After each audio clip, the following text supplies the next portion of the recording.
ఆ 1200 కరీంనగర్లో బీజేవైఎం ఆధ్వర్యంలో నిర్వహించిన హర్ ఘర్ తిరంగా యాత్రలో బండి సంజయ్ పాల్గొన్నారు. కాంగ్రెస్ అగ్రనేత రాహుల్ గాంధీ చైనా ఆలోచనలను అమలు చేసే వ్యక్తి అని కేంద్ర మంత్రి బండి సంజయ్ వ్యాఖ్యానించారు. చైనా ఆదేశాలతోనే బంగ్లాదేశ్ ఘటనపై రాహుల్ గాంధీ నోరు విప్పడం లేదని విమర్శించారు. నెహ్రూ కుటుంబానికి రాజకీయ లబ్ధి కోసం దేశ మహనీయుల త్యాగాలను కనుమరుగు చేసే కుట్ర చేస్తున్నారని, రాజ్యాంగ నిర్మాత అంబేద్కర్ ఆలోచనను తెరమరుగు చేస్తున్నారని మండిపడ్డారు.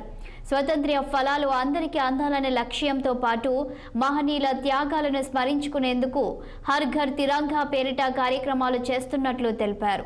ప్రధానమంత్రి నరేంద్ర మోదీ పిలుపు మేరకు బీజేవైఎం ఆధ్వర్యంలో హర్ ఘర్ తిరంగా యాత్రను నిర్వహిస్తున్నాం.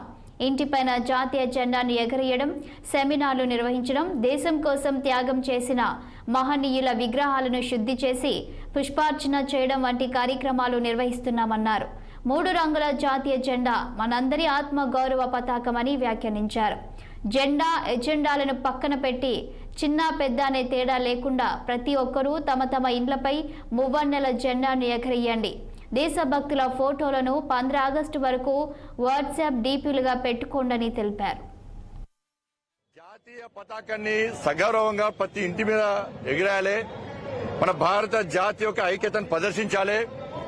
భారతీయులు అందరం ఒక్కటైనటువంటి విధానాన్ని, ఒక నినాదాన్ని ప్రపంచానికి చూపాలని చెప్పి ఒక ఆలోచనతో ఈరోజు ఈ కార్యక్రమాన్ని నిర్వహిస్తా ఉన్నాం. ఈ దేశంలోని తెలంగాణ రాష్ట్ర యువతకు అప్పీల్ చేస్తా ఉన్నా, మీ డీపీలు వెంటనే మార్చండి. ప్రతి యువత మీ డీపీ లోపల మహనీయుల ఫోటోలు పెట్టండి. జాతీయ పతాకాన్ని మీ డీపీలుగా ఇవాళ వెంటనే పెట్టుకోండి. ప్రతి ఒక్క యువకుడు 15th ఆగస్టు రోజు ప్రతి భారతీయుడు కూడా మీ ఇంటిపైన మువ్వన్నెల జెండా ఎగిరేయండి.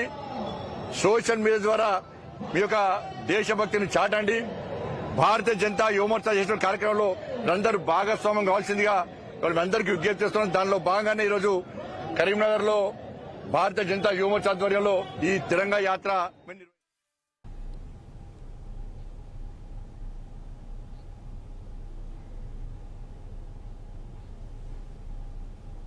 బీఆర్ఎస్ భవన్ లో మాజీ మంత్రి